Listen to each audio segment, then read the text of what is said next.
Governor Gedem pays thank you visit to President Buhari for restoring peace in Yobe State after taming Boko Haram insurgents.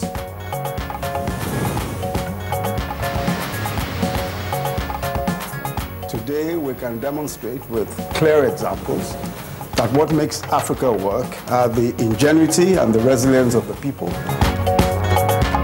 Vice President Oshibajo participates in the Financial Times Africa Summit in the United Kingdom, moves investors to Nigeria.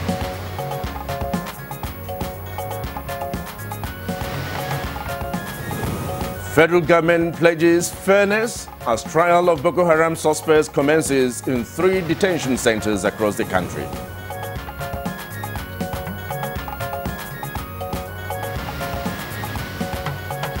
And on Good Morning Nigeria today, we focus on malnutrition burden as well as the Liberian general elections.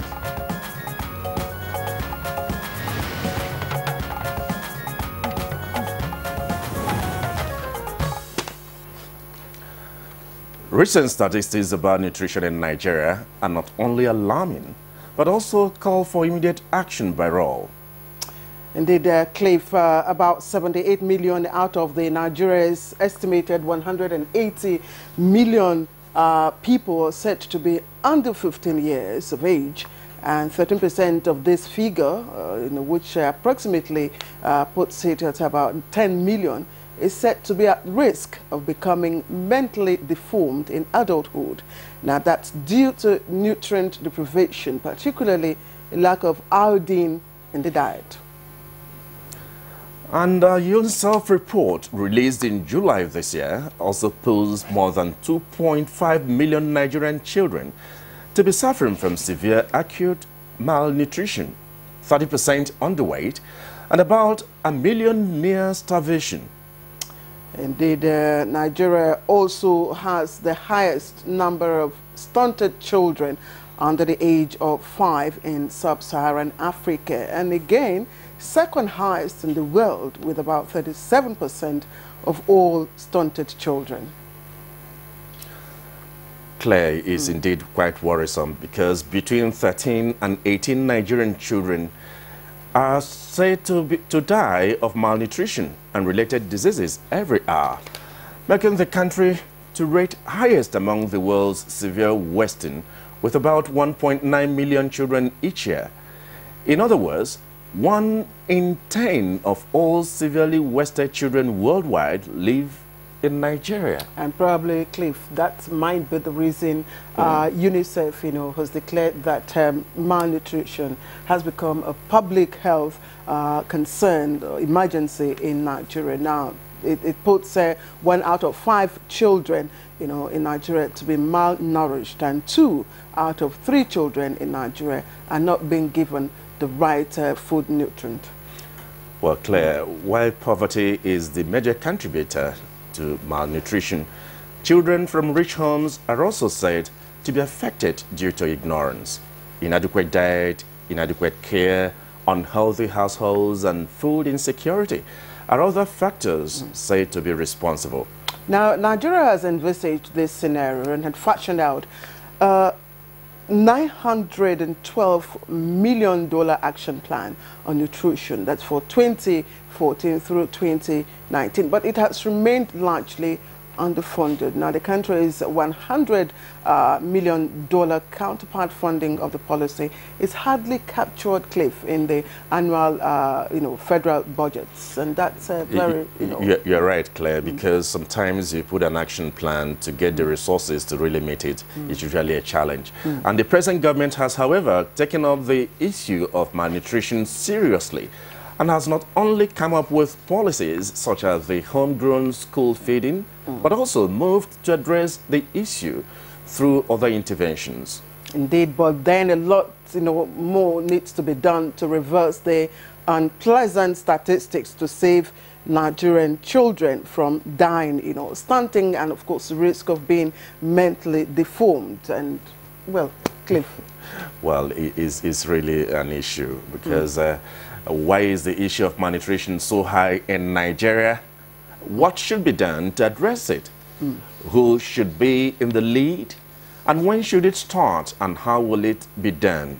These are questions and a lot more questions. Indeed, and both of us really have the answers. And well, we'll have experts lined up that will be coming into the studio at the appropriate time to address the issues and provide solutions on the way forward. Indeed, and precisely while we're talking on this malnutrition, again, just for emphasis, is the fact that UNICEF, which has been on this issue for quite a long time now, has declared it a public health emergency. And that's precisely the prompt for our conversation. If you're just tuning in, this is Good Morning Nigeria.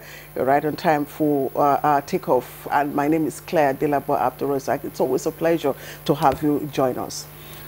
And I am Cliff Ayoze, joining Claire to welcome you to the program, which will also discuss the Liberian election, as that country today go to the polls to elect the successor to Africa's first elected female president. Indeed. Don't forget that in the course of the program, we shall bring to you our companion segments, which include newspaper review, business, sports, foreign, and of course, entertainment news. And we're starting this very program with the news. And I guess who is on the beat? Anne Jibono. Anne, it's over to you. Hello, Cliff, and good morning, Claire. Good morning. Welcome to the news. The government and people of Yobe State have expressed formal appreciation to President Muhammadu Buhari for containing the Boko Haram insurgency and restoring peace and stability in the area in fulfillment of his pre-election promise. Governor Ibrahim Gaidam, who delivered the message to the Nigerian leader, however, made a case for more support of the federal government towards the ongoing rehabilitation, resettlement and reconstruction process. Last 2 years or so, we have not had any attack by the insurgents in Yobe State. All our IDPs have returned to their bases and resumed their normal businesses. State House correspondent Adamu Sambo reports that the president also granted audience to the governors of Sokoto and Jigawa states. The federal government says it will ensure fairness in the trial of Boko Haram suspects, which commenced in about 3 detention centers across the country. This follows the arraignment of about 120 Boko Haram suspects in Kanji, Niger State. This is in addition to about 33 ongoing trials at various federal high courts divisions across the country. Judiciary correspondent Femi Okewu, who is monitoring the trials, says the list of suspects is a product of months of screening by both the Ministry of Justice and security agencies. The trial is holding at the military cantonment Wawa, Niger State. Vice President Yemi Osinbajo is calling for private sector participation in the economic development of Nigeria and Africa. The Vice President was speaking at Financial Times Africa Summit in the United Kingdom with the theme, What Makes Africa Work?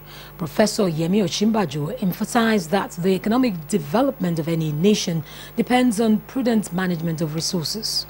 Examples that what makes Africa work are the ingenuity and the resilience of the people, especially 70% youth population, leadership and good governance, allowing the private sector and markets to function, focusing on infrastructural development, and of course the incredible opportunities that abound. He also stated that strong visionary leadership and commitment to good governance have proven to be critical to the economic recovery growth plan of Nigeria. Vice President Osinbajo says across Africa there is a commitment to providing the much needed infrastructure, citing Rwanda and Ethiopia as examples. The critical need to finance and properly implement policies and programs geared towards facilitating youth employment in Nigeria has been emphasized. This formed the core of discussions during a round table between Senate President Bukola Saraki and various agencies of government, civil society and youth development organizations. There's a disconnect between those who are implementing these programs and what is happening out there in reality. And also there is a disconnect too, of course, on what we are doing as government also, particularly in funding a lot of these programs. If 250 NYSC graduates are coming out each year and we're not hitting 30–40%, the question is why? What do we need to do to be able to achieve that? The ECOWAS Community Court of Justice says it has determined 6 out of 37 cases lodged before it in the 2016-2017 legal year. Chief Registrar of the court, Tony Anene Maido, disclosed this at a ceremony to herald the commencement of the 2017-2018 legal year of the court in Abuja. Oyeyemi Ajayi reports that some of the speakers stressed the need to encourage alternative dispute resolution among economic agents, especially in commercial transactions. Arbitration within the court should be adopted and implemented. So that's the way the court can render effective this arbitral function. Still staying with ECOWAS matters, regional cooperation has been identified as critical to the maintenance of international security.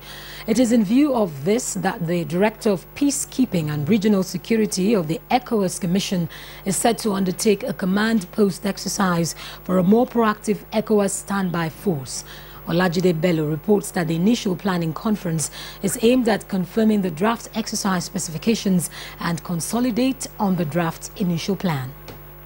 This conference is essential to the peace and development of the ECOWAS region as it assesses the capability and capacity of ECOWAS standby force to conduct strategic and operational level planning for multi-dimensional operations. A project in support to ECOWAS peace and security architecture and operations is currently on its way to benefit from a financing decision from European Commission with the sum of €17 million. That's the news for now. Good morning, Nigeria. We'll be back with Claire and Cliff after this break. Unemployment, notably youth unemployment, features strongly in our party's manifesto. We intend to attack the problem promptly through revival of agriculture.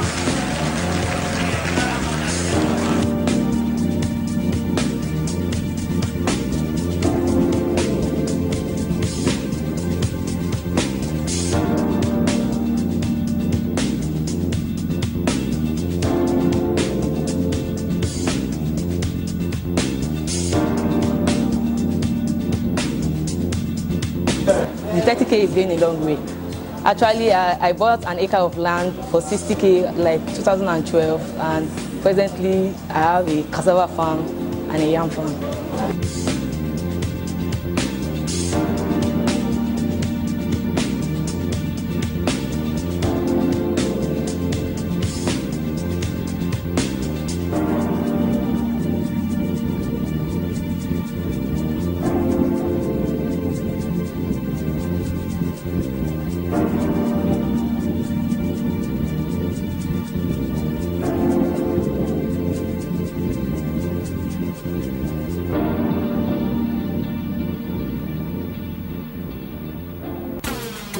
People commit crime and are punished for what they did. A crime is a crime and it has devastating effect. They go to jail, and 2 years, 10 years, various prison terms. They come out and go home. Hey, stop there!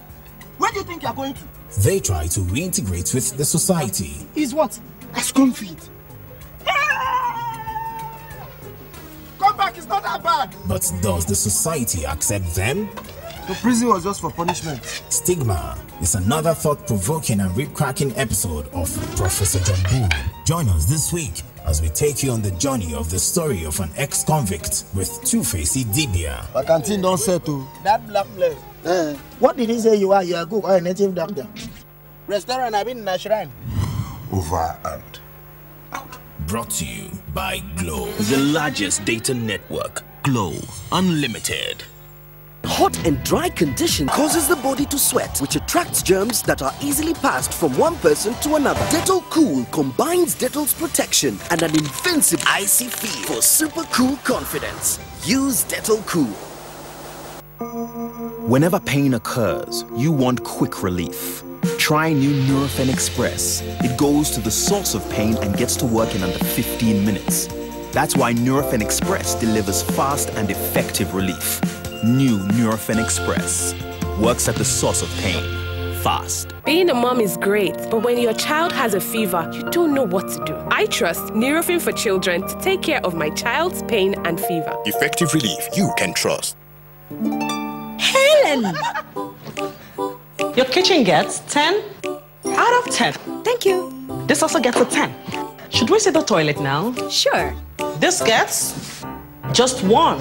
It is clean. But not perfect 10. Better than my detergent and bleach? Impossible. Challenge? Try the new Apic 10X. Compared to bleach and detergent, Apic sticker formulation removes yellow stains times better, giving you a sparkling clean toilet. Wow. Now you also take that Apic 10X challenge. Also available in 200 ml pack. Sir Abubakar Tafawa Balewa, Dr. Nnamdi Azikiwe, Sir Ahmadu Bello, Chief Obafemi Awolowo. These patriots worked together to achieve independence for one united Nigeria. Although some may say Nigeria is a mistake, we all know that the Almighty never makes mistakes. God has not made a mistake by bringing us all together in the way that He has brought us together. God has put us together here so that we can build a community that will be an example to the entire world. One nation bound in freedom, peace and unity. Nigeria, one nation, one people. This is a public service announcement brought to you by NTA.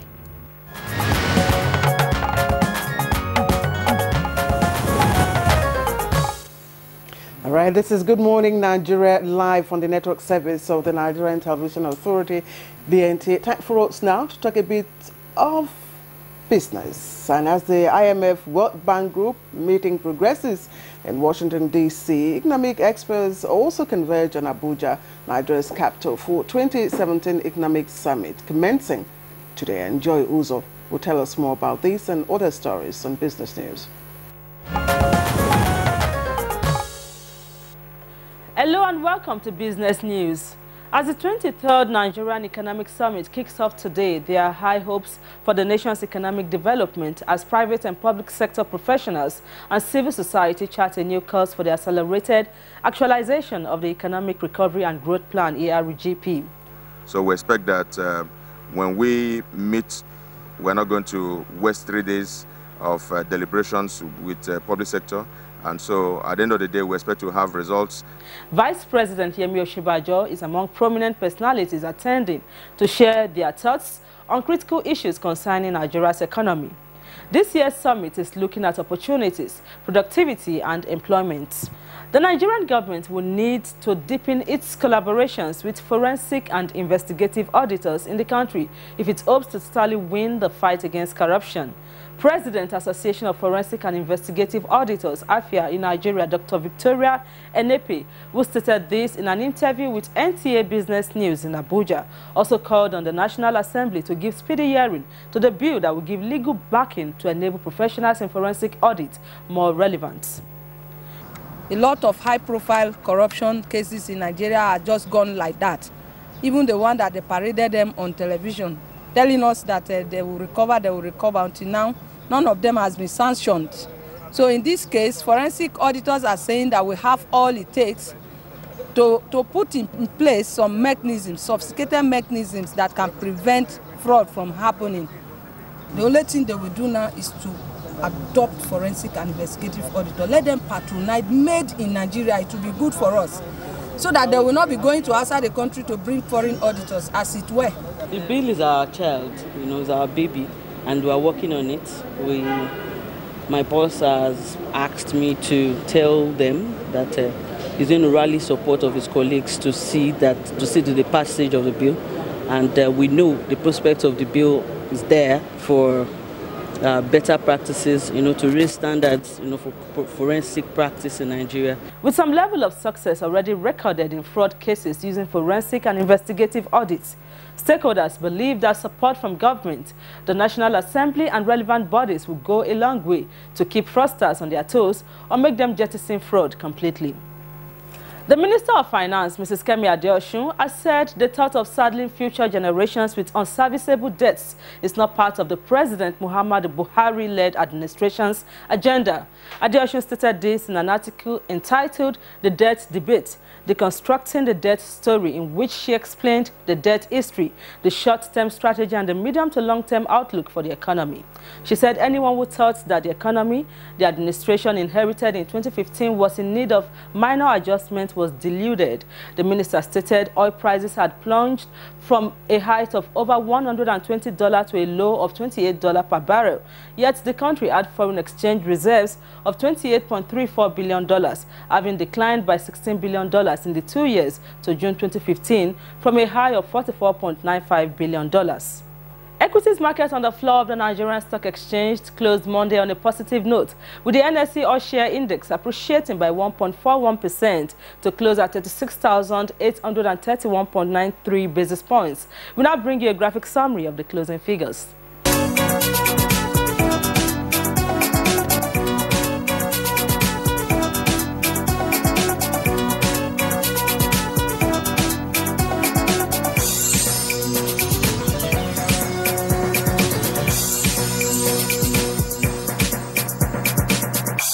That's it on business news. Good Morning Nigeria continues. Special thanks to Joyous there for keeping us up to speed on developments in the business world. And it's time now for what the newspapers are saying today on Good Morning Nigeria. In a moment.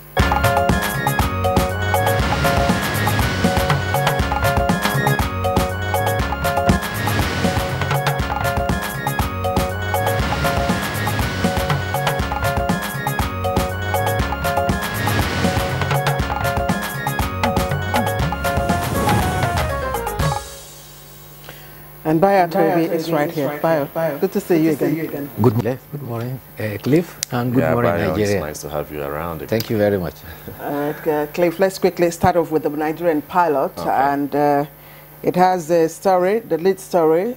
Tinubu proposes 7-point agenda for new Nigeria. You want to find out details of that? It's on page 5. But it comes with 2 riders.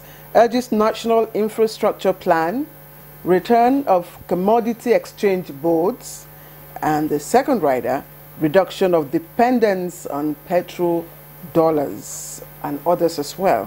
So for details of all this, you can turn to page 5. Just a quick look at the other stories trending just below the nameplates there. Ex-Army Chief Malu dies at 70. The story continues on page 5. And Rivers tasks federal government on repair of East-West Road, and worried by rampaging killers. The details of that on page 7. Of course, we have the insert there. That's sports stories. With he will be saying, "I'm ready to replace Ozil," and other sporting stories. But let's quickly go down the paper. The story is trending at the bottom. Nigeria may lose 150 billion naira daily if oil workers strike. That's coming from LCCI, that's Lagos Chamber of Commerce and Industries. The trending stories, Ekiti to EFCC, release arrested officials unconditionally. And ECOWAS court tells Nigeria, don't disregard our decisions. Buhari, Tambuwal discuss oil exploration in Sokoto and other matters. And gunmen attack leaves 15 dead in Rivers community. And finally, Senate summon on Bote absolute null and void. That's coming from the group. And the picture story, a well-known face there, Minister of Communication, Adebayo Shitu, with the Postmaster General, as well as the Chairman Senate Committee on Land Transport during the World Post Day. All right, Claire. All right, Claire, moving on now, we go to this day for today. And on top of the nameplate, we have Oshibajo. I have no plan to contest for presidency in 2019. We have that story there on the front page. And low implementation of capital budget ruffles lawmakers, with details on page 44 of this day today. And the headline there, we have NNPC response Kachuku's board effectively redundant. Barrow remains silent on appointments. Oil workers back GMD. And Buhari should appoint a substantive minister he trusts, says Peter Side.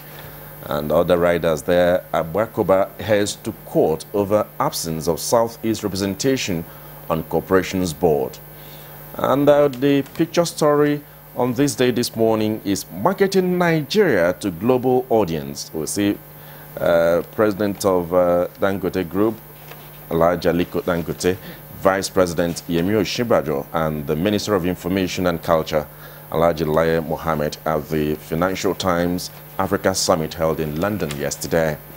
Another story making the headline on this day is monkeypox spreads to Lagos, Rivers, 5 other states. 31 suspected cases recorded, no deaths so far.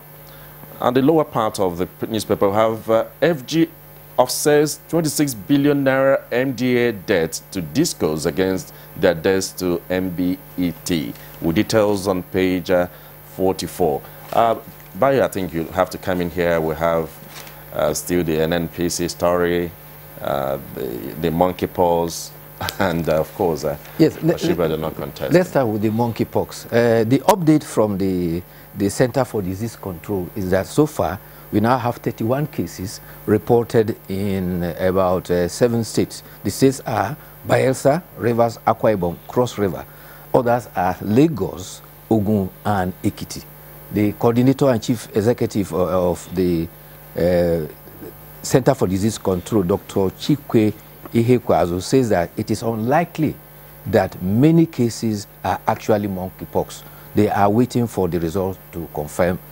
Also in Lagos, there have been reported 2 reported cases, but so far, in all cases, there have been no death. The other, one of the states, I think yesterday or 2 days ago, denied that you know it had recorded any incidents. Yes, River State had denied that. In Lagos case, there was a case in a private hospital, 2 cases, and one of them was said to have traveled and come away from Bayelsa, where he was reportedly to have eaten monkey meat. Those are the sources. So, but they are confirmed states now? That is what is coming from the Center for Disease Control. And the Center for Disease Control is saying results have been sent for test and they are waiting for confirmation.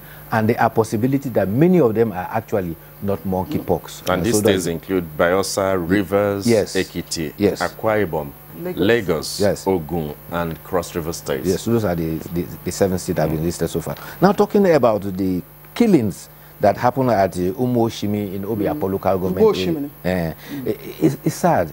The earlier report has said 12. Now the latest is saying 15. And this has happened at 4 samples locations randomly. And it appears now that it was a reprisal because it was said that about 3 or 4 days earlier, 2 persons were also killed. You recall that there have been a high speed of reports about cult activities in parts of River State.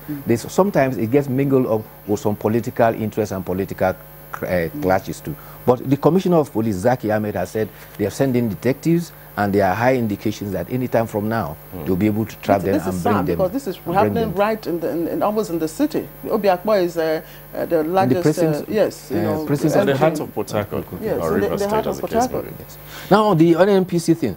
The Group Public Affairs General Manager of the NNPC has responded to allegations made by the Minister of State, and he says the law, that is the NNPC Act, and the rules, that is the Public Procurement Act, do not require a review or discussion with neither the Minister of State nor the NNPC board on all contractual matters. And the statement further clarified that what is required is a processing and approval of contract by the NNPC Tenders Board. They make distinction between NNPC Tenders Board and the Board of Directors. The Board of Directors is supposed to give direction for policy for the NNPC.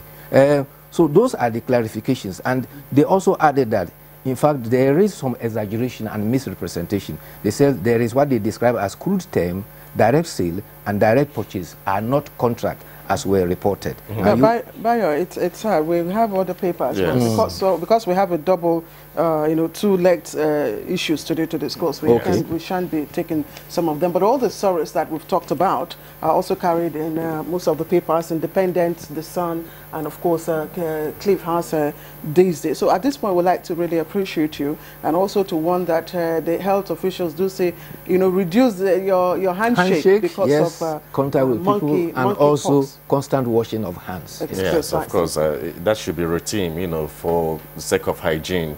Whenever you make your rounds, conduct your affairs for the day, always make sure you wash your hands with soap and water, isn't it? And please don't eat monkey meat. All right, let's take a short break now. When we come back, we'll start off with our conversation, the first part of our conversation, that is. Hate speech is not a joke. It incites genocide and crimes against humanity. Most of Africa's civil wars are caused by hate speech from one tribe against another.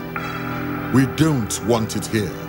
The Nigerian government stands firm against hate speech. I was distressed to notice that some of the comments, especially in the social media, have crossed our national red lines by daring to question our collective existence as a nation. This is a step too far. One nation bound in freedom, peace and unity. Nigeria. One nation, one people. This is a public service announcement brought to you by NTA.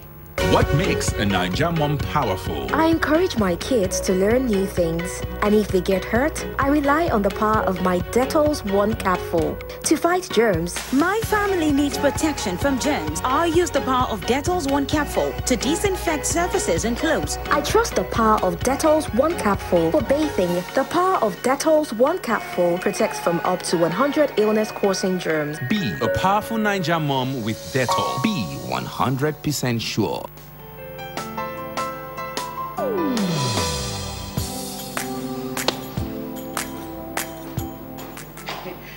Chief. Good morning, sir. You're here already? No. Now my spirit there. My body there for house. What kind of question is that? Were you not the one that fixed this meeting for 8 a.m.? You are now coming by 10 a.m. and start asking me jam questions. But Chief, now, I'm sorry. Don't you also go late for meetings sometimes? You know now, African time. No more African time. And no more pancaking of face during office hours. At the end of the day, we will lose valuable time. We will not make progress. If we want to move this nation forward, we must treat business as business and respect time. Change begins with me. Thank you, sir. I am sorry. Can we go for the meeting now, Chief? Better. This message is brought to you by the National Orientation Agency in conjunction with the Federal Ministry of Information and Culture. Another edition of TV Guide magazine is out with revealing accounts of trending stories.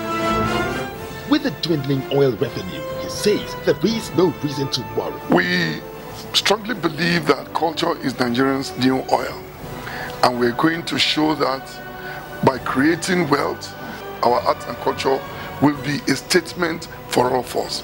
Our cover story is on Otumba Olusegun Runchewe, Director General, National Council for Arts and Culture. For upcoming TV presenters, Elegant Elizabeth Banu tells you what it takes. A peep into the activities of the Presidential Committee on the Northeast Initiative, a mandate being fulfilled. A trip to the Yankari Games Reserve and Safari in Bauchi State brings you closer to nature. And the Oshun Oshogo Festival, our culture, our pride. Professor Adiku, the Vice Chancellor, University of Abuja, tells us what it means to manage a university, plus our regular features, star profile, media issues, relationships, young minds, entertainment, sports, and lots more.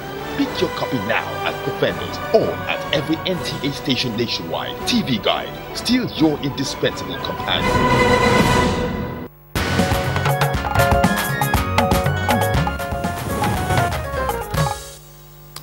All right, we earlier told you we have two issues to discuss today. The first, malnutrition burden. But let's quickly go to Liberia, of course, where the people of Liberia, going to the polls to elect a new president that will take over from the incumbent, Helen Sirleaf Johnson, who, of course, has been in office since 2006, and her tenure has been limited by the Constitution, and according to her, age and probably the people, the mandate of the people. Of course, we have here with us Ambassador Ayo Adigun, who is Nigeria's former ambassador to Liberia. He will also be talking to us about the issues going on in Liberia. Thank you very much for joining us, Ambassador. Well, that conversation will not be limited in the studio because NTA has somebody on ground, a very capable hand, and we are joined live via Skype by our correspondent, Omotola Omojola. Hello, Tola. What is the setting there? Can you feed us in on the state of affairs with regards to the election today?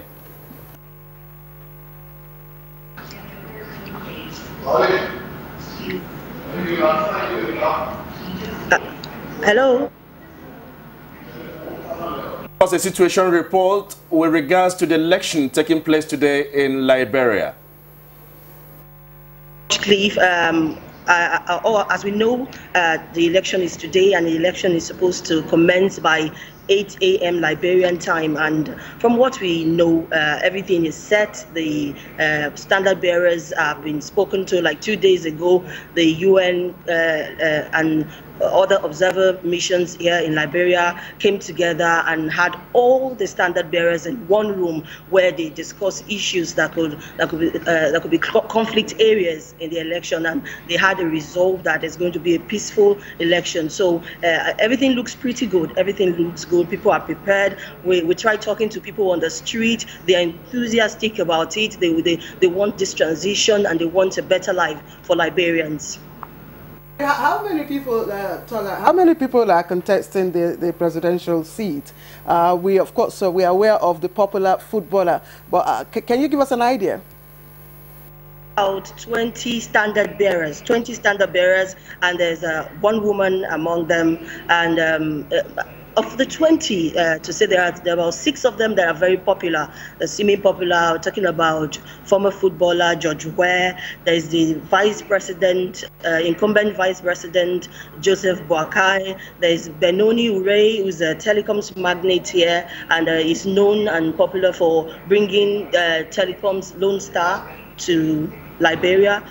We also have Alexander Cumming. Alexander Cumming is a technocrat, so to speak. He has worked with so many big world organizations, especially Coca-Cola, where he was the vice president international before he left the place. There are also so many others that are popular, and there's the only woman amongst them, Magdala Cooper. She's a philanthropist, she was a model, and she's not minding the competition and the fact that there are 19 other men she's standing against. She's doing everything, she's pushing and trying to find a space even in the crowd.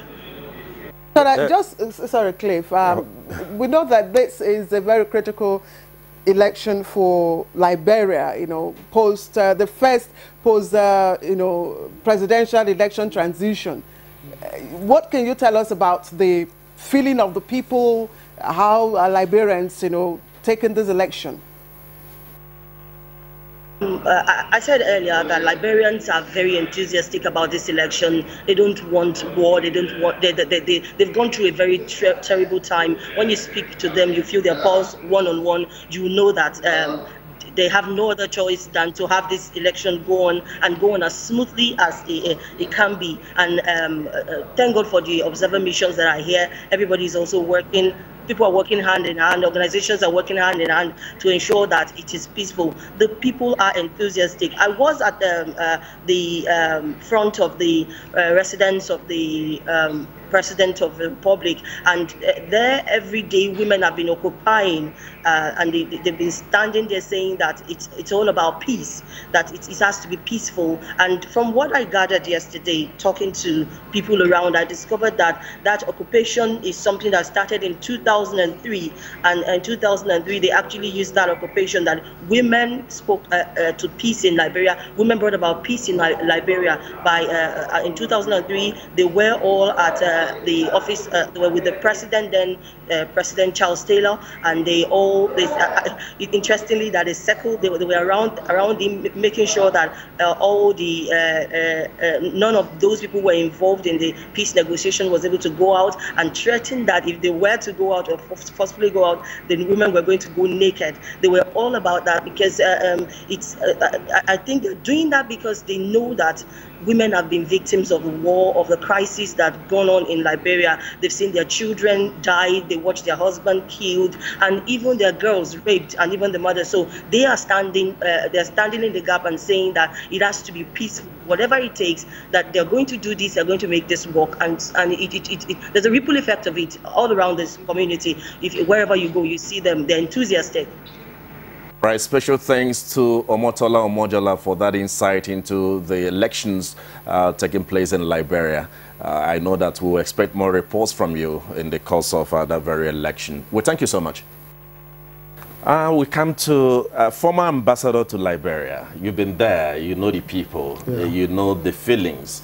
You saw through the military rule, then transition to democracy, the emergence of the current president who is serving for 12 years, two-term this thing. What really is the significance of this very election from your own mind and looking at the expressions from Liberia? First and foremost, if you look at the history of Liberia, where they were coming from, you know, Liberia became 170 years old as a free independent nation, one of the foremost in Africa. That's got independence in 1847, and by August this year they were 170 years. You see, in spite of all these years, you begin to ask, it has been all crisis. You have this incipient minority American-Liberian versus the majority indigenous has been the bane of their long-running conflict. The conflict that we had, that is from 1990 to 2003, was a long-running one. It devastated the country. A lot of people died, almost 250, mostly women and children and people who are not. And apart from that, it brought the country to ground zero. Economically, infrastructure, everything went to ground zero by 2003 when the wars stopped, and then there was the Accra Peace Accord in 2004, which now ushered in the negotiation for the current peaceful arrangement. Then we had the election in 2005, and the president who is outgoing now, Mrs. Elejosi Sally, became the first woman president, not only in Africa but in Liberia. Is very, very versatile. She's an energetic woman. She came on board, and she has the vice president, that's Joseph Boakai, is now the flag bearer of the Unity Party. So what you can see, I was there 2 months ago. I spoke to the people. Initially, the people are not enthusiastic about election per se. They are enthusiastic about what will be the next situation when they have a change of government, because this will be the first time they are having a change of democratic government after Mrs. Elejosi. And they have seen her. She has tried her best. This is somebody who brought the country from nothing after the war and to the present international status, reputation, and management of the economy. You see, women are the drivers of Liberia. Women are very important. They take this seriously, and Mrs. Elejosi, the president, warmed herself to them, and they were even a greater supporter, market women, because they were adversely affected. Then there is this issue of infant and mortality, which affected the women most. So the women are sentimental. I spoke to a lot of people. They are not really sure. It's not the number of candidates that you have. It has always been like that. In Liberia, you have plethora of candidates wanting election. You may have money. Liberia don't care whether you have money or not. You can still lose election. That is their own now is what I could see. The fuel of concern, they have now enjoyed democratic stability. The country has been brought down to So looking at the elections in the past, Yes. you know, when Salif contested, Yes. George Weah was really they were neck to neck, and it was said then that it's a compromise for George Weah to go get better education and come back to emerge as the president. Do you see that playing out? Well, better education alone does not make a good president. It depends on many things you have.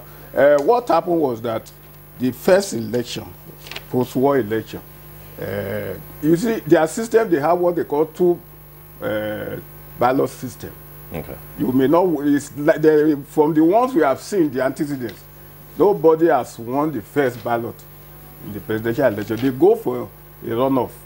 So it was the runoff in 2006 was between the incumbent president, President Joseph Sali, and George Weah, the international footballer. He came, wanted to use his appeal to the youth football. You know, it's very important like in Liberia, and that he wanted to become president. They said, no, you can't just come from football field to become a president. It doesn't tally like that. So, but he was popular among the youth. You see, if you look at the demography, Liberia is about 3.4 million now. And for this election, 2,180,000 people are registered voters. 2 million? 2 million out of the 3.4 million. But it doesn't mean that all of them are going to vote. There are experts are thinking maybe 1.5 of them, they turn out, that will be fine. So in the runoff, in the first election, they have to do what they call a lot of political horse trading. So the runoff itself in Liberia determines now people have not made up their mind. They see the issue that Mrs. Josali qualified to be the first president and woman president, and she has what it takes, the international connection, the experience of the Civil War and past government. She is the 24th president of America, of Liberia. That's the outgoing president. So when they went for the runoff, people now, you know, like horse trading, they changed their vote and they give it to her, and she won. The same thing happened in 2011.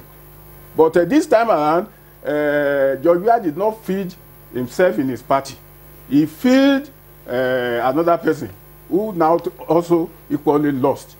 He owns the party, the same thing. But this time around, from what I'm seeing, the race is very tight and close because people, the people want continuity. They have enjoyed political stability. They don't want Liberia to go back to conflict. They are looking for the successor to Mrs. Josali that will be a fatherly, motherly figure who will continue for where she has stopped and take Liberia to the full blast of democracy in times of development. Okay, but Ambassador Adigun, let's bring it back home. Nigeria and Liberia, you know, have enjoyed quite a good cordial relationship under Salif. She's been a good, you know, neighbor to Nigeria, and Nigeria has been quite supportive. Now, do you think that Nigeria has really, you know, reaped the benefit of these, you know, relations? Thank you very much. You know, I was there. This is part of my concern, the dividends of policy. Nigerians have paid a lot of price in stabilizing, bringing Liberia to stability to where they are today, especially using the instrumentality of the ECOWAS sub-region, ECOMOG. When Nigeria was going to ECOMOG during the Babangida, people were shouting, what are we doing? But it has yielded dividend. That's the first experience of the regional body to bring peace into the sub, and they are reaping the dividend of peace today. But when it comes to the dividends, what are we reaping? Like you have just said, that is also my question. I don't think we have gotten the real benefits for our assistance. Although Nigeria is not looking for benefit in terms of whether you pay us money, but the leadership role we play, the money, our soldiers have died, they are still there now under the United Nations mission, which will wind up at the first quarter of next year when the new president is inaugurated. So in terms of business, I've not seen any serious engagement of Nigerian business, especially in the mining sector, but except in the banking sector. We have our banks there, we have UBA, you have GTB, you have BAMPG, Of course, we have the Pan-African Bank, of which Nigeria has substantial interest, that is EcoBank.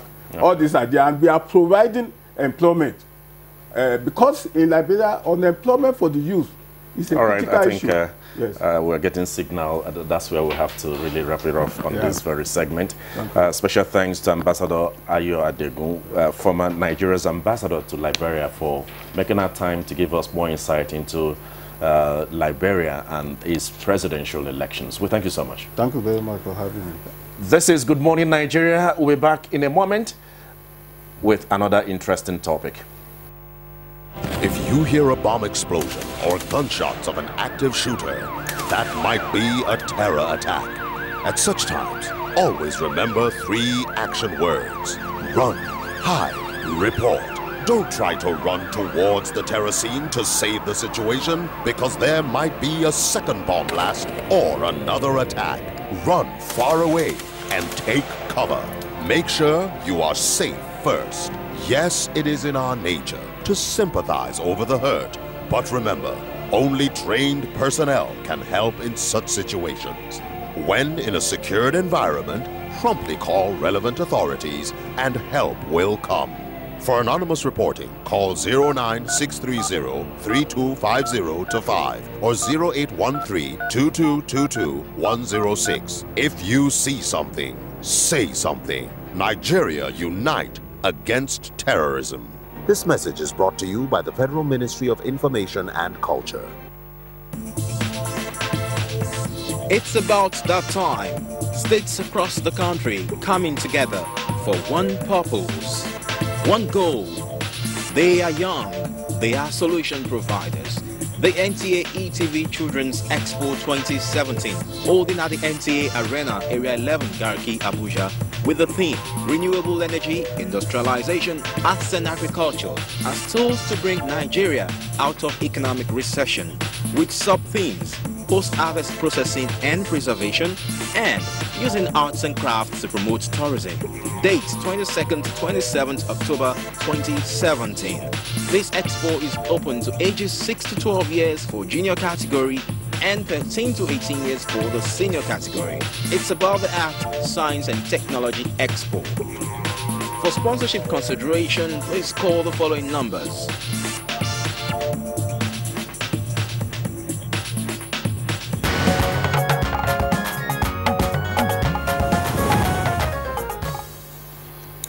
Now to our main conversation on malnutrition burden in Nigeria. And it's time to join Ahmed Ambali, whose package on malnutrition will set the stage for our discussion this morning. It's over to Ambali. A silent crisis is eating up Nigeria, and it's not the usual suspects of insurgency, armed banditry, or even economic recession. A consequence sometimes of famine and poverty, or mothers not breastfeeding their children enough. Signs of malnutrition can be found in hospital wards where children, too frail to cry, are brought in by tired-looking mothers. These are some of the malnourished children whose plight has got health experts talking about how fast Nigeria needs to address severe acute malnutrition. Recently, at the commemoration of the 2017 Nutrition Week in Abuja, the Minister of State Budget and National Planning, Zainab Ahmed, declared that thousands of children would die annually if nothing significant was done to address the issue. Nigeria, she says, is home to the 3rd largest number of chronically undernourished children globally, with about 2.5 million children under 5 years affected by severe acute malnutrition. Experts say malnourished children tend to have lower intelligence quotients and impaired cognitive ability, with resultant negative effects on their performance in schools and productivity in later life. For development to take place, they add that nutrition improvement needs to be made a critical part of planning. The present administration is not oblivious of this challenge and as such sought to address it through its school feeding program. In fact, investment in nutrition is an imperative in the Economic Recovery Growth Plan ERGP 2017 to 2020. Available statistics show that almost 3 million children across 14 states have benefited from the Buhari administration's homegrown school feeding program. More than 19,000 schools have so far been covered. In monetary terms, more than 6 billion naira expended since the school feeding program kicked off late last year. With more states to be covered, the initiative looks a promising alternative to fill the malnutrition gap. But experts say more needs to be done. Delay or failure in addressing malnutrition attracts high cost, and as such, now is the best time for Nigeria to speed up whatever plans it has to mitigate the effects of malnutrition. Guests on Good Morning Nigeria will also be lending their voices to the issue, which threatens the future of the nation. All right, we have experts in the house to discuss this issue with us. First, let me quickly introduce Dr. Chris Osa Isakmowo, who is head of nutrition at the Federal Ministry of Health. We'd like to thank you, Doctor, for joining us. Thank you very much. Good morning, viewers. We'd also like to welcome to our studio Faraja Chiwili. He's nutrition manager with UNICEF. Thank you very much for joining us. Thank you. Good morning. Well, we're from Abuja studio. We are moving to Ibadan, where we have Professor Tola Atinwo. It's our pleasure to have you, Prof. Good morning. Good morning, Nigeria. So very much. Let's go to Faraja, because UNICEF, is very special when we talk about health. And UNICEF has been quoted as saying that malnutrition, if I may quote, malnutrition has become a public health emergency in Nigeria. So what do you mean by that? What are the statistics supporting that? Yes, when you look at the indices of malnutrition, we look at stunting, which is the height for age, meaning the stature, the shortness, you would say, the simple way to say it. And we have 33% of under 5 that are stunted. That means it's around 13 million children that are stunted. When we come to acute malnutrition, we have 2.5 severe acute malnutrition. Yeah, that means those that have not been fed well, plus other diseases that, for example, acute diarrhea, acute respiratory infection. So it's about the care. When you look at the figures, it presents that it's a public health problem and it needs to be addressed, because malnutrition not only has an impact on the child but also on the government and public spending, because you have to treat these children. You have to make sure that they're growing to the full potential for them to be able to contribute to the economic development at their later stage. But also we have maternal malnutrition, which also contributes to the child malnutrition, because the mother needs to have proper nutrition to be able to take care of the child, to be able to breastfeed the child. Exclusive breastfeeding is very low. It's less than 20%. And we know that exclusive breastfeeding has a lot of potential, a lot of benefits. It prevents the child from going to that malnutrition. It also prevents, it helps the mother to lose weight. It helps the mother to be able to take care of the child properly. So generally, it needs to be addressed for this, for proper economic development. Okay, let's also put the same question to Dr. Isakmowo, going by the indicators that she's just, raised, the stunted growth and all of that. Have we attained the state of emergency when it comes to malnutrition? Yes, thank you very much. We have standards that we use for comparing and indicating whether it's an emergency or not. For Nigeria, we have a wasting rate of 7.2 on the average. Any wasting rate that is less than 10%, more than 10%, is an emergency. But that is the national average. But there are some states, about 24 out of the 36 states of the Federation, are above that 10% emergency threshold. And so we can actually say that about 2/3 of the country is in a nutrition emergency situation. But beyond that, a national stunting rate of 33% is high, and that is unacceptable, and actually is at the emergency threshold, above the emergency threshold as well. But when again you look at a country that, like Nigeria, that has a population of, estimated population of 180 million and counting, we have an estimated 11 million children who are stunted, under 5 years, children under 5 years who are stunted. The problem with stunting is not about the fact that they are short, it's the fact that the shortness is an indication of a lot of things within that are also short. Their brain development is stunted, their brain development is not up to capacity, their cognitive development, psychological development, all of them put together. The stunting that is a physical is only a physical manifestation of those other issues. And the consequences are what Faraja has just mentioned. And some of those consequences is the fact that such children are incapable of completing education. So you have high school dropouts among such children when they get to school. And even when they grow into adulthood, their productivity level is low.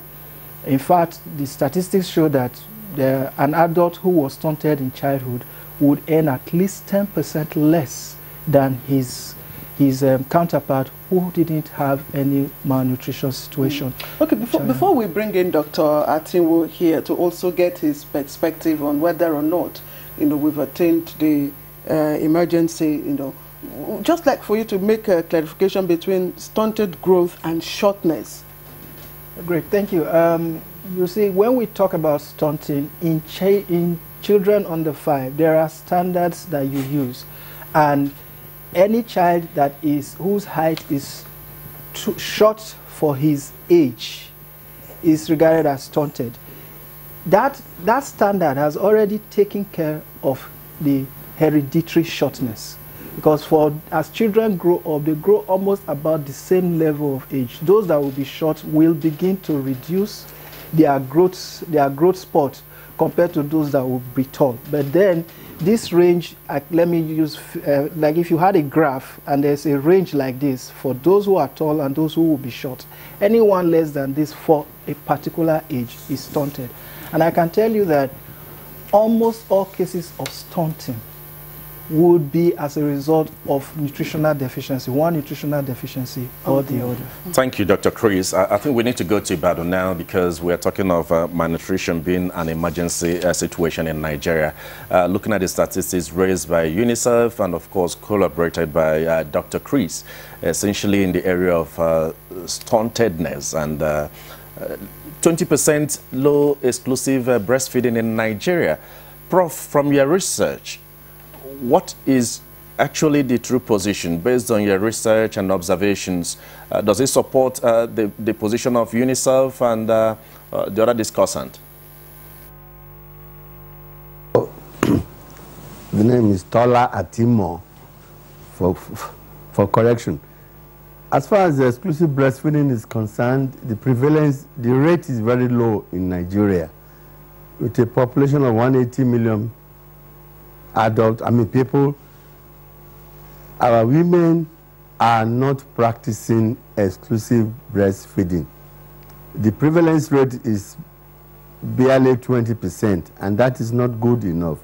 We need to try to increase it to more than 60%, because our neighbor, a country like Ghana, the rate is about 65%.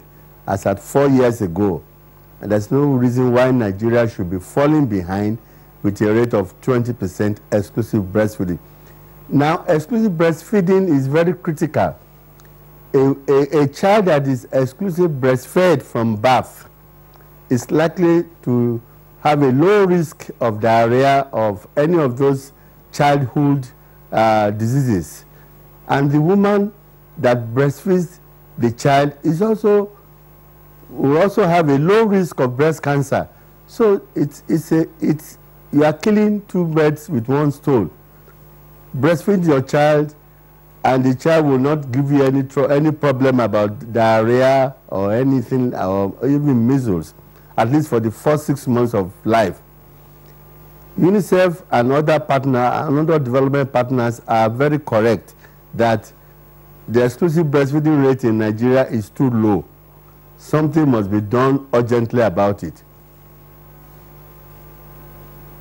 Come back to UNICEF because there is an issue that you remain on top of over these years. What other factors, apart from the issue of low breastfeeding, could be responsible for the high rate of malnutrition in Nigeria? Is it poverty, ignorance, or what?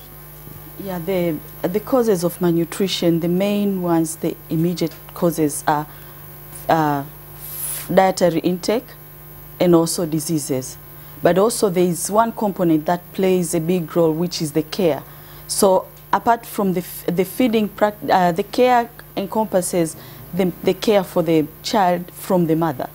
The mother needs to be able to understand how to feed the child, needs to be able to understand when the child has fever, has diarrhea, needs to be taken for health care.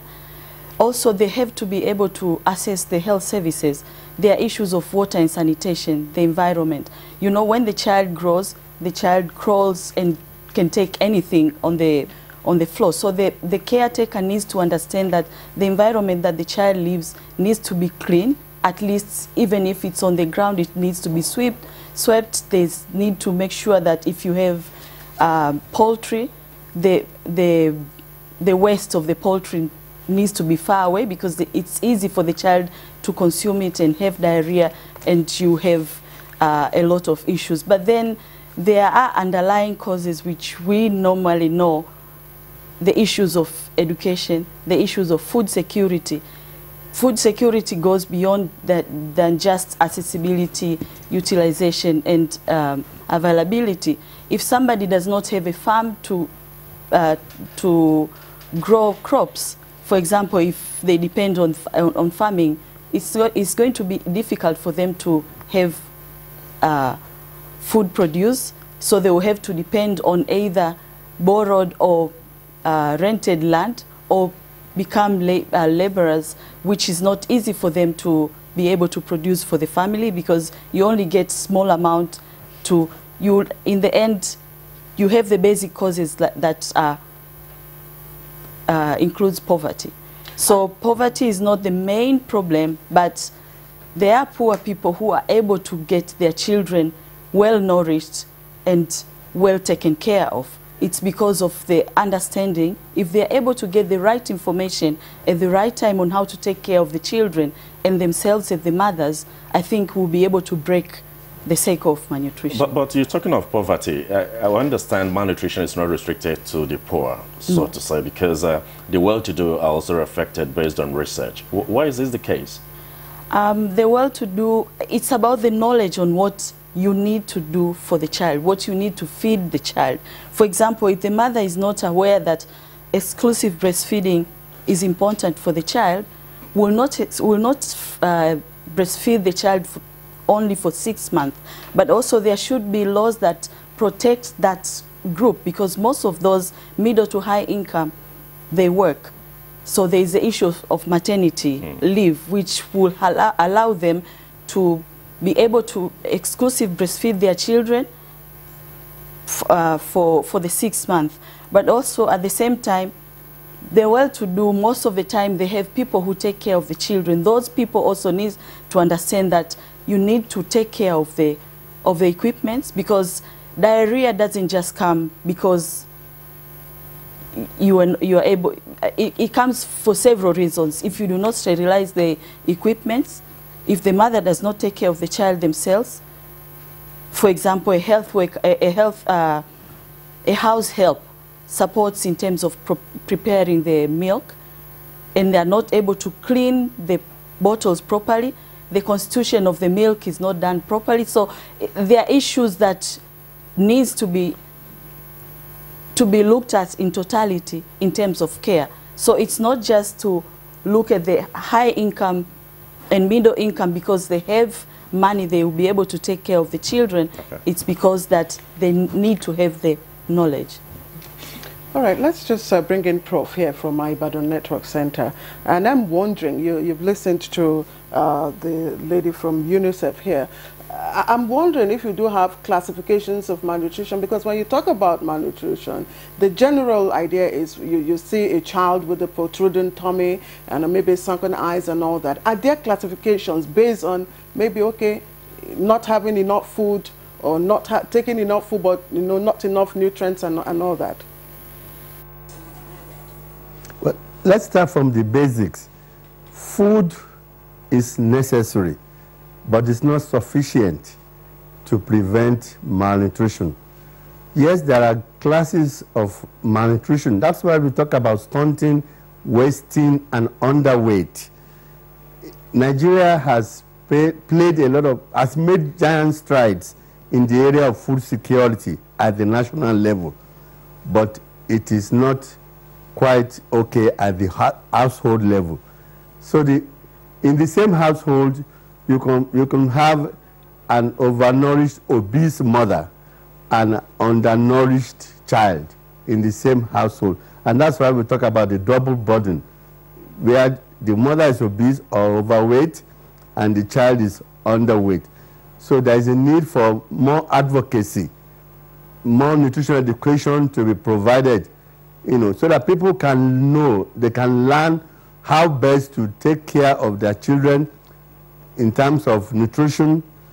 As I said, food is very important, but it's not sufficient to prevent malnutrition from occurring in any household. Thank you. We come to Dr. Chris because we're looking at the statistics that are being generated revolving around malnutrition in Nigeria, and it's quite frightening. And one wonders, in 5 years, 10 years, looking at long-term projection, the implications of this. Yeah, well, if we do not act now, then it will result in a gloomy picture in future, because there is the intergenerational propagation of malnutrition. So it moves, a malnourished child is more likely to become a malnourished adult and then gives birth to a malnourished child, and then it continues like that. The cycle continues. But just to say that, though the nutritional situation in Nigeria is high, malnutrition is high now, with 33% stunting, 7.2% wasting, and exclusive breastfeeding rate specifically at 25%, we've shown improvement over time. As the malnutrition situation is coming down, the overnutrition is going up. More and more women and children are becoming overweight and obese. So we are actually approaching the point where we call the double burden. Just to talk about that, there are different classes of malnutrition. We talk about undernutrition, we talk about overnutrition, and then we talk about the hidden hunger, micronutrient deficiency. All of these play together to affect the nutritional indices. And the effort has to be increased. There are plans, government have plans, there are strategies, we know exactly what to do. The issue is there have to be resources, adequate resources to carry out these plans. We need to talk about preventive actions, not just about treatment. And in preventive actions, it's about behavior change. Yes, you are very correct that malnutrition is not just that of the poor. In fact, the statistics show that 15% of the children of the very wealthy are malnourished. And about 44-49% of children of the very poor are well adequately nourished. So it's not just about the lack of food, but it's about the knowledge of what to eat. We also see the trend in the malnutrition in children under 5 is highest between 6 months and 36 months. That is, when the child is being weaned from the breast up to when the child stops the complementary food. That is where the challenge is, because most of our mothers do not know what to feed their children at that period.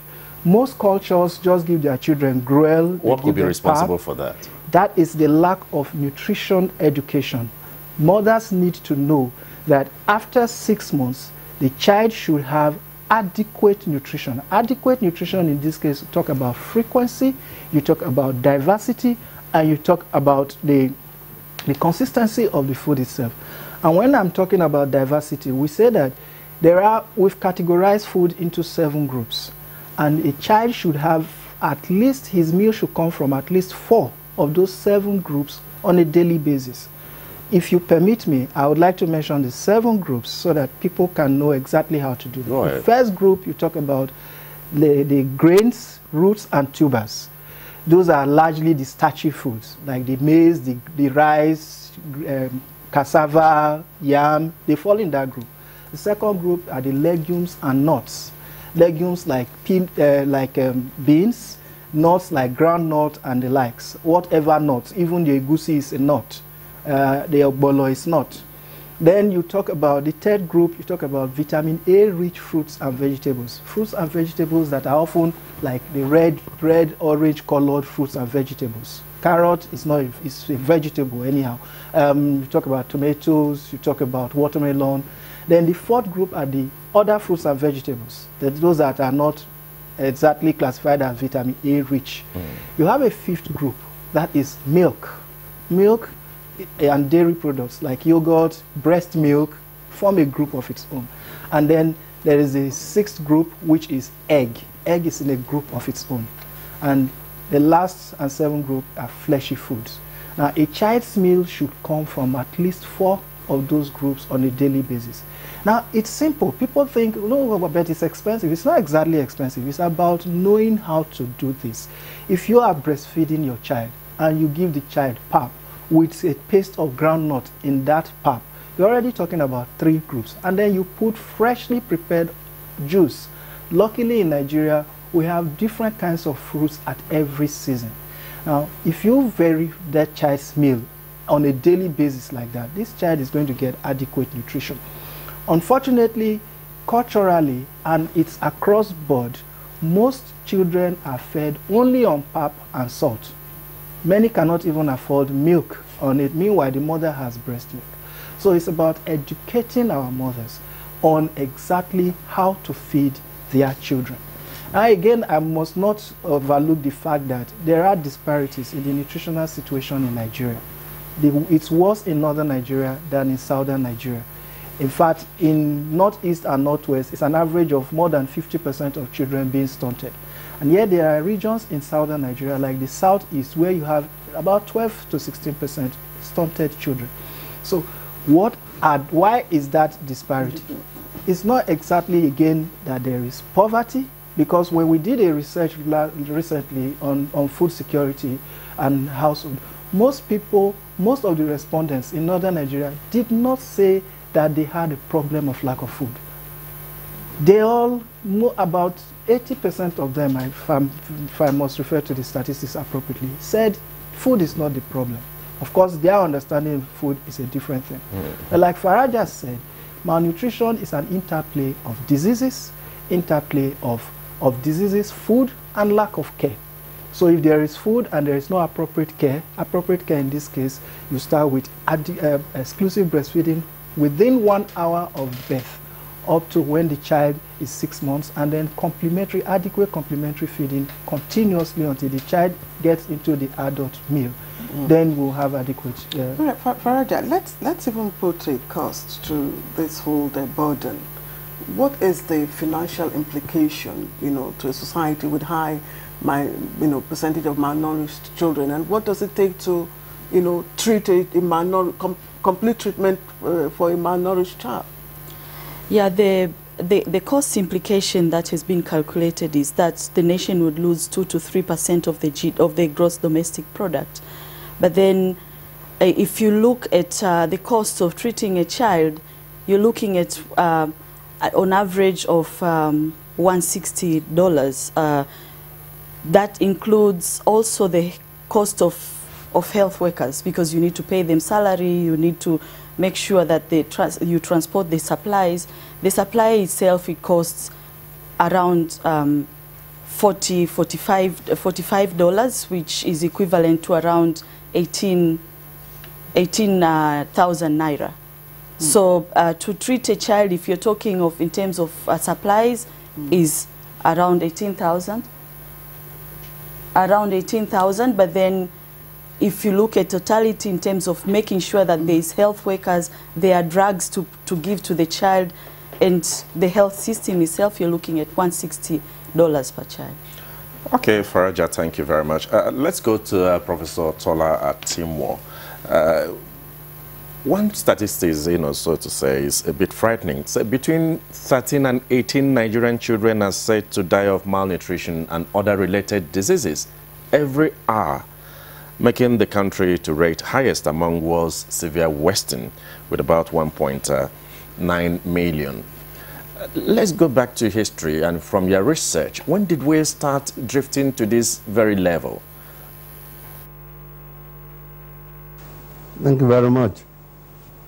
Every day, Nigeria loses over 2,000 children dying, majorly because of undernutrition, and about 145 women also because of undernutrition. Now, it is a fact that these people are dying, and in 1 year, we are losing up to close to 1 million children because of undernutrition. We can do something about all this. We can stop it. Government has a big role to play. And what we're talking about is people speaking out, people joining us in advocacy, yes, talking to women, encouraging women to breastfeed their children, especially those from birth, and also well into the 2nd year. That is what we advise. All this can help us to reduce the level of undernutrition in Nigeria. Well, a whole lot of issues, here. Faraja, I'd like you to come in here. From your research, like say 1970 or 60 or 80, when did Nigeria start drifting, getting to the worst level? I think in most societies, the issues of economic growth play a big role in terms of care for the children. When people are struggling to provide for the family, to look for funds or resources to maintain the family, that's when there's a link between child care and child health. So, for example, if a mother has to go and work and leaves the child with another person, she may not know what is being prepared, especially if she's not herself also is not aware of what needs to be fed, but also to the child, but also the caretaker does not know what to feed the child or has not been informed on what to feed the child. I think increasingly as we move to urbanization, there is a lot that work and a lot that happens, and that has to do with the time that we spend with the children, the time that we provide care, and also the issues of, in the past, I believe, and I think there was a lot of communal or societal addressing of issues in terms of informing or educating the mother before the mother gets, or during pregnancy, what to feed the child. I remember in the past you would be taken care by your neighbors, but these days it's not the case. The mother would leave the child with a very young person to take care of, and the care is lost. I think it has to do with economic development and struggling to earn living, which makes it difficult for the families to take care of the children. I always associate it with care, and not, as Dr. Chris said, not so much on food, but the actual care and what we know on how to feed and take care of the children.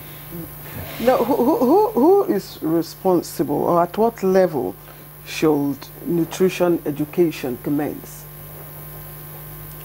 I think the nutrition education can commence as early as in school.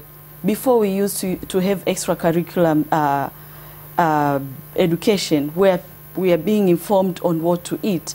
There is a role that can be played by each of us has a role in terms of educating and informing the people on what to do for their children. So if you have a knowledge, if you understand what needs to be done, to improve the nutrition, you can also provide that information, not only leaving it to the government, like for example the Federal Ministry of Health, but all of us have a role to play in terms of educating the community on what to do to improve the nutritional status. The academic institutions, the schools, and also media. Media has a big role to play in terms of educating people on what to do.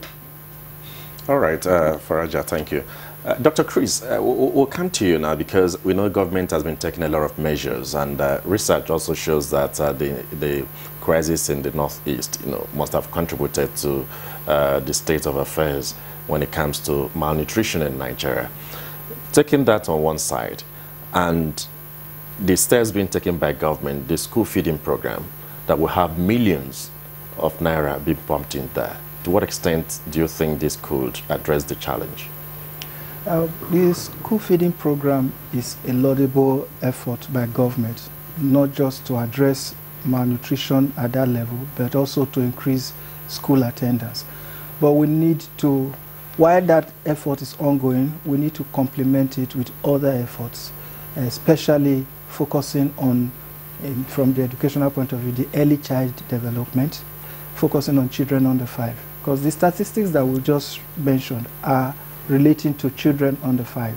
So the school feeding program is going to make impact among the school-age children, but will not affect these statistics. And these statistics are important for are important demographic indices that are used to measure the nutritional situation in the country. There are systematic steps that government are using. Remember that nutrition is a multi-sectoral approach. So while the agri sector is focusing on increased food production and ensuring that households have enough food, the health sector is focusing on care, improving nutritional care, improving the healthcare services. But it also has to be at the different levels of government. While the Federal Ministry of Health and the federal government is making efforts, providing the right policies and providing the necessary financial support, the state government need to complement these efforts and the local government need to support it, because the services will be provided in the communities, in the facilities within the How impressed are you with what is happening at the sub-national level, that's in the states and local governments, because that's where we have more concentration of people? At the sub-national level, a lot needs to be done, and that is where advocacy comes in. There's been a lot of efforts in advocacy. The Ministry of Budget and National Planning, which coordinates the advocacy effort, has made tremendous progress. And indeed, it is paying off. Working with our partners like UNICEF through the DFID-funded WIN program, we've been able to up financial commitment to nutrition in some of the states in northern Nigeria. But we're also focusing on getting states to support more funding, especially the other states apart from the 5 states that are that have been mobilized for that. So it requires not just federal government input, the state governments, because our strategic plan of action shows that we require about close to ₦1 billion over a period of 5 years to stem the tide of malnutrition. Specifically, we need $912 million to address malnutrition across levels. This is what it would take states, local government, and federal government, and in fact, all stakeholders in focusing on nutrition and reducing malnutrition. All right, let's get to Ibadan. Prof, I'm wondering if you believe that we've had targeted approach to the issue of malnutrition, because across the states you find wives of chief executives, coming up with pet projects that, appear to address issues of hunger, malnutrition in children, and of course, food security. We also know of Future Assured, which is a project that is driven by the wife of the president. It's also targeted at that. How do you think all these interventions, can achieve sustained result? Thank you very much. For the Future Assured program, I think we should all get involved. We should all get involved in helping, in promoting advocacy. As Dr. Chris has said, we all need to get involved, because malnutrition or nutrition nutrition has so many parents. It is multi-sectoral. Agriculture, education, even women affairs, wives of governors, and Her Excellency, they all have a role to play as far as tackling malnutrition is concerned.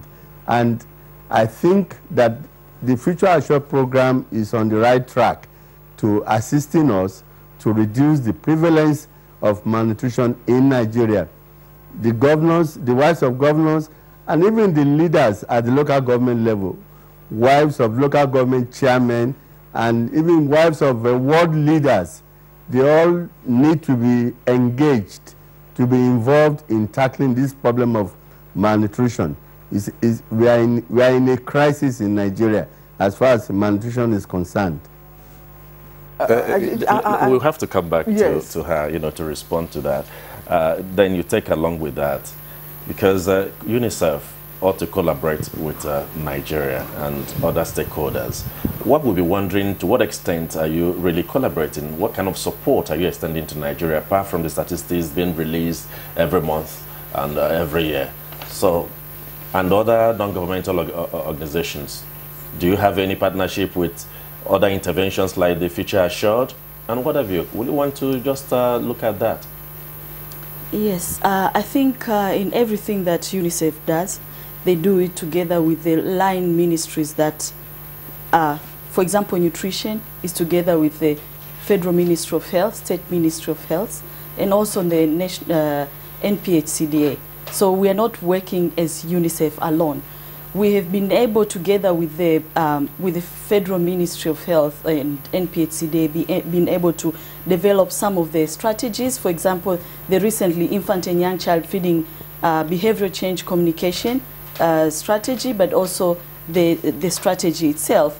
We've been able to develop some of the other, like the guidelines on management of acute malnutrition, which are being integrated into the treatment or the health system. So it's not just releasing the statistics. The statistics also, we work together with the NBS. It's not just UNICEF that does conduct the surveys and releases the studies. It's also together with Dr. Chris, his department. We work together to make sure that we conduct these surveys and come up. It's about evidence generation. So, and knowledge management. It's not just releasing the data. The data is being used for advocacy to be able to leverage the local or the national resources, because we get support from different donors. For example, we've been, as he mentioned, we got support from DFID to support the 5 states. We get support from Children Investment Fund Foundation for the management of acute malnutrition. We get funds from ECHO, from European Union to support, although what we have is not significant. It's small, but it's like boosting, or we will not say pilot, but support and leverage resources from how can we improve on that, getting the buy-in of other development agencies, and the civil society organizations to ensure that we're able to nip this in the bud? I think there have been a lot of efforts. Dr. Chris works with a range of partners. He has from UN agencies to private sectors to civil society organizations that are already working to improve the nutrition of children in Nigeria. But also I think it's important that it's being included in the budget. As he said, we have a strategic plan which is costed. It shows the cost of each of the nutrition intervention, which can be budgeted on yearly basis, so that each of the state will have access to the funds to be able to implement the interventions. So it's comprehensively, it should be the partners, the government, the private sector. Okay. Well, my colleague raised the issue of one of the interventions, the Future Assured, which is being spearheaded by the First Lady of Nigeria. Do you have any collaboration with this very agency? Yeah, I think we have collaborated in number of occasions, especially in advocating to leverage the national resources. Like yesterday, there was a big event at the State House, which involved clinic. Yes, it involved the governor's wives. They came together to commit themselves to support maternal and child health. It's been mentioned that it's important to take care of malnutrition with the first 1,000 days. That means when the mother gets pregnant, or before the mother gets pregnant until 2 years, where we see there are numerous issues. Most of the malnutrition, either stunting, acute malnutrition, or underweight, happens between 6, or some of them from birth to 2 years. So looking at how to address the issues through reproductive health, through maternal and child health weeks, and also looking at the nutrition side of it. I'm wondering, and I also like Dr. to answer this question as well. I'm wondering, it's one thing to sign commitments, and another thing to get this commitment to, to actually work. So how do you think that this commitment that the wives of chief executives of governors, have signed in partnership, of course, with UNICEF, how can we make it targeted and achieve the result? Thank you. First, we must recognize that there are a lot of competing priorities, especially even for the wives of the governors. So one way of ensuring this is to keep the issue of malnutrition on the top borders. And here, the media plays a key role. And I want to commend NTA because NTA has continued to draw attention to this. When people continue to understand that malnutrition is a national issue, then the attention is higher, the focus is higher, and advocacy is sustained. Secondly, we also, for those of us who are practitioners, need to continue to make people understand that there are solutions, and indeed there are very effective solutions. One thing Faraja forgot to mention is that between 2009 and last year, we have treated over 1 million children with severe acute malnutrition. But that is a drop in the ocean because every year we have an estimated 2.5 million of such children. So it is for us to continue to increase the capacity, increase the resources to be able to treat. We would have achieved success if at the end of a year we have a capacity to treat 2.5 million children with severe acute malnutrition. But not just treating them, preventing more children from becoming severely acutely malnourished. The danger with severe acute malnutrition is that if we do not do anything, 1 in 5 of those children will die, which means every year we stand the risk of losing nearly 500,000 children. So, but if we continue to treat, we're treating, say, the 2.5 million in a yearly basis, then we will be saving at least 500,000 under 5, and would generally reduce under 5 mortality in the country. All right, Prof. Considering the fact that the wives of governors do not really have a budget, how do you think they can translate this commitment from paper, to practical solution? Well, even if they don't have a budget, I'm sure that any governor will appreciate the effort, any effort to reduce the level of undernutrition in the state. So the wives of governors are required to engage other women, wives of leaders at the local government level, wives of leaders at the ward level, to speak out and promote issues like exclusive breastfeeding, issues like proper complementary feeding for the 6-month-old child well into his 2nd year. So I don't think the issue is about budget. I think it's more of commitment, interest, and creating the awareness that is necessary to help women, especially at the rural levels, to tackle this problem of undernutrition. All right, thank you, Prof. Other Nigerians have been joining us in this conversation through our Twitter handle, NTAGMN. And we have from Festus Akimboyewe, government at all levels in Nigeria must tackle malnutrition in all its forms as one of their strategic priorities and urgently address the immediate causes of malnutrition in Nigeria. All right, and Sani Marco reiterates many Nigerians have a variety of food at their disposal, but they don't know how to utilize them. Awareness is needed. It does not cost much to buy vegetable, but many of these people do not even know the nutritional value of it. And from Sakiru, rising poverty, uncontrollable childbearing, and ignorance are the causes. That's his view. All right, and again, Festus Akiboyewa tweets, government should work with the private sector to reduce malnutrition. Food supplements should be made available to malnourished children and other vulnerable Nigerians or Nigerians in vulnerable situations. Let me pose my question to the doctor. We talked about food.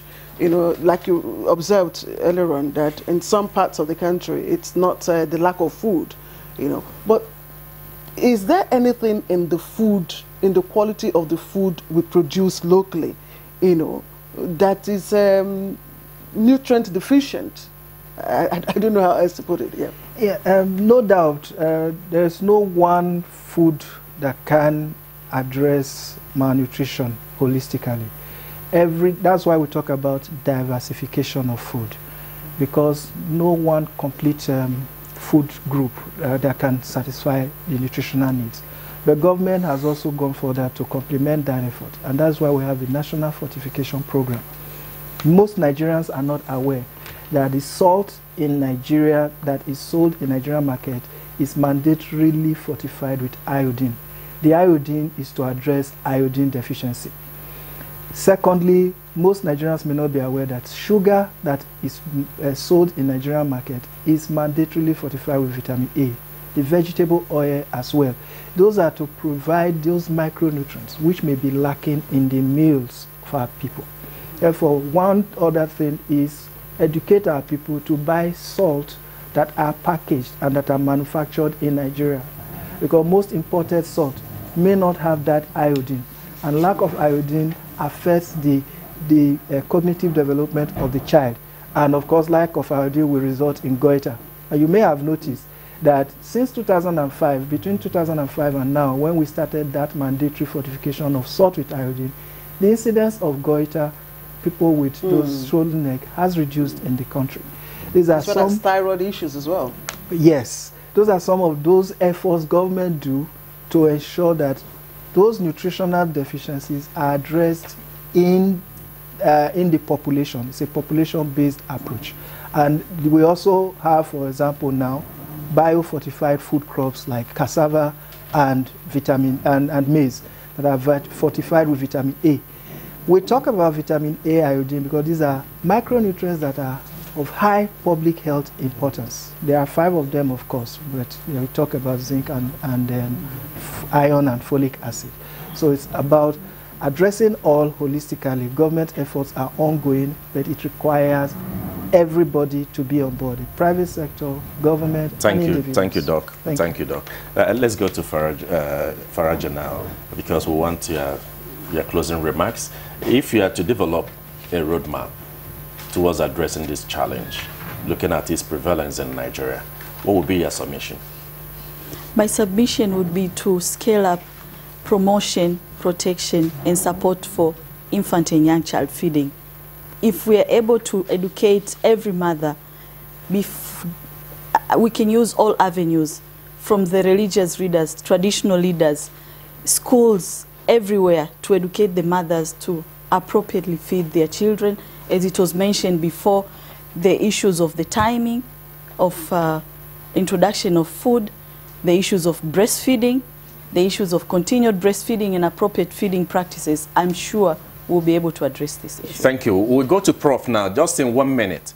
Let's have your roadmap on how to address this challenge of malnutrition in Nigeria.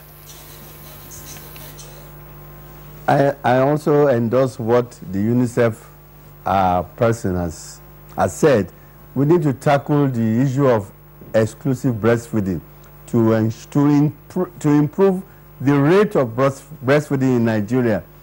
On the school feeding program, I want to advise that there should be well-organized nutrition education so that these children can also not only consume good food, but also go back home and educate their parents on the kind of food that they are being fed in school. That will improve nutrition situation at the household level. Thank you. Tola Atimwo from Ibadan, we thank you so much for your contribution. And coming back here, Dr. Chris Osa Isokwewe, Head of Nutrition, Federal Ministry of Health, we thank you so much for being part of this conversation. Not leaving out the Nutrition Manager, UNICEF, Faraja Chiwele, we thank you so much. Thank you. All right, we move on now to sports, and Nigeria Volleyball Federation invites beach volleyball players to camp ahead of the Commonwealth Games qualifiers. And also coming up on Sports Hill, Kanemi Warriors Football Club set to unveil new coach. The Beach Volleyball Committee of Nigerian Volleyball Federation (NVBF) has invited 22 men and women beach volleyball players into camp in Abuja ahead of the Commonwealth Games qualifiers scheduled to hold at Sierra Leone on 25th and 28th of October 2017. These players were invited at the end of open trials for beach senior male and female teams held at Kaduna between 5th and 8th October 2017. The national beach volleyball coach, Kayode Ajilore, said the training programs for the Commonwealth Games qualifiers will commence immediately. The players resumed this week, expressing that all the invited players will be given fair trials to fight for national jersey, adding that the era of nepotism and favoritism is gone. Nigeria Professional Football League club Academy Warriors will today unveil newly appointed former Enugu Rangers coach Imama Amapakabo. Amakapabo was appointed coach of the Maiduguri-based club on a one-year contract on Sunday. He takes over from former coach Ladan Boso, who left his post as academic coach a few days ago after joining them in 2016.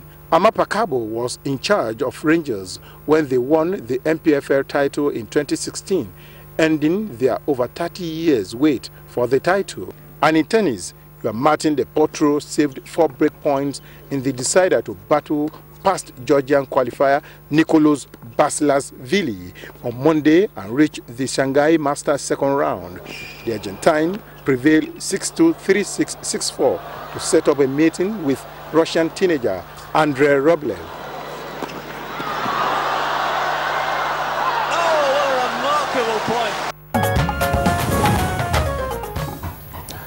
From sports, we move to the foreign scene, and Catalonia raised explosion from the European Union as French government refuses to recognize her if declared independent. More on these and other stories on the foreign scene with Oyeyemi Ajayi. Good morning, and here is the foreign news. Local human rights group in Kenya confirmed that at least 37 people, including 3 children, have been killed in the protest that followed the announcement of the elections results in the country. Kenya National Commission on Human Rights in the report say some of the deaths were caused by police using live bullets, while others were killed by police using clubs. Among the deaths was a 6-month-old baby girl who was clubbed by armed security agents while under the care of its mother. Almost all the victims of the violence were killed in the opposition strongholds in the slums of the capital, Nairobi, or the western part of the country. The French government has said it will not recognize Catalonia if it declares independence from Spain, and such a move will mean expulsion from the EU. European Affairs Minister said the crisis following the banned October 1 referendum had to be resolved through dialogue within Spain. Catalonian president is expected to address the regional parliament today. There had been no sign of a compromise being struck with Madrid. Economic pressure on the pro-independence camp is rising, with 3 more companies expected to discuss moving their offices out of Catalonia. That's it on the first segment on Good Morning Nigeria. Bye for now. And let's get a bit of arts and entertainment from Gufan Shaji as she talks about the battle for the best African act.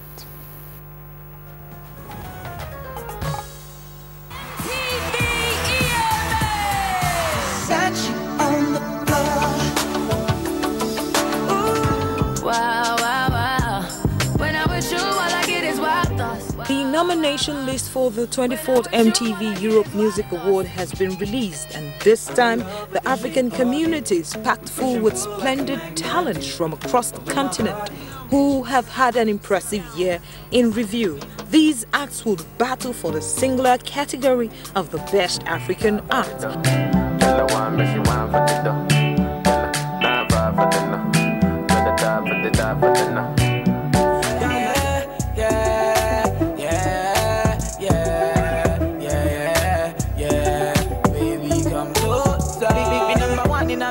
Are you done talking? Tell me, baby, are you done talking? Yeah. Are you done talking? Tell me, baby, are you done talking? Yeah. Among the 6 nominated artists for the trophy, Wizkid and Davido stand out as top performers from Nigeria. The duo from Lagos are pitched against each other, much as they have been for a lengthy period of their career. Other nominated artists are Babes Wudumo and Nastasi from South Africa,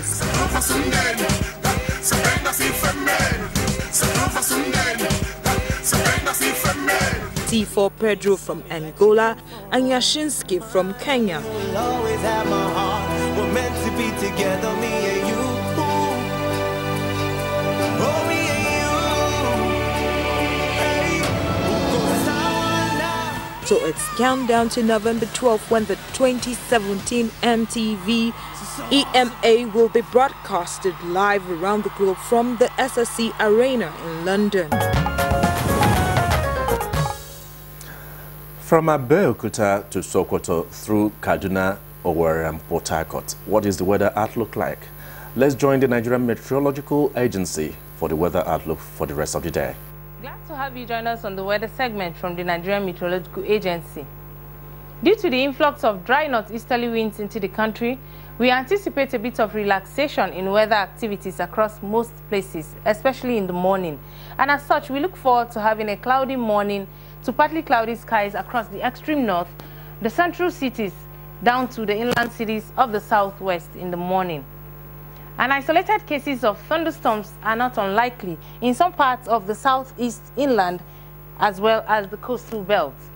Progressing into the day, the extreme north are expected to be sunny.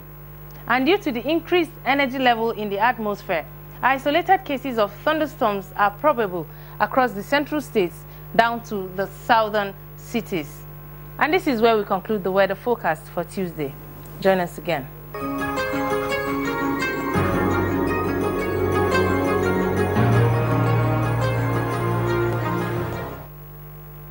And this is also where we call it today on today's edition of the program. Well, thank you for watching. Don't forget, Good Morning Nigeria runs from Monday to Friday, 7 o'clock to 9 o'clock. And you can watch a repeat broadcast of today's edition later on today on NTA News 24 channel at 5 minutes past 5 in the afternoon. I am Claire Chikodinaka Adilabu Abdurazak. God bless Nigeria. Claire, I'd like to thank all our viewers for always sitting in there, because without you, we can't have Good Morning Nigeria, and that's why we'll keep looking at issues of interest to you. I am Cliff. I also will thank you for keeping us company and hope you'll be there tomorrow.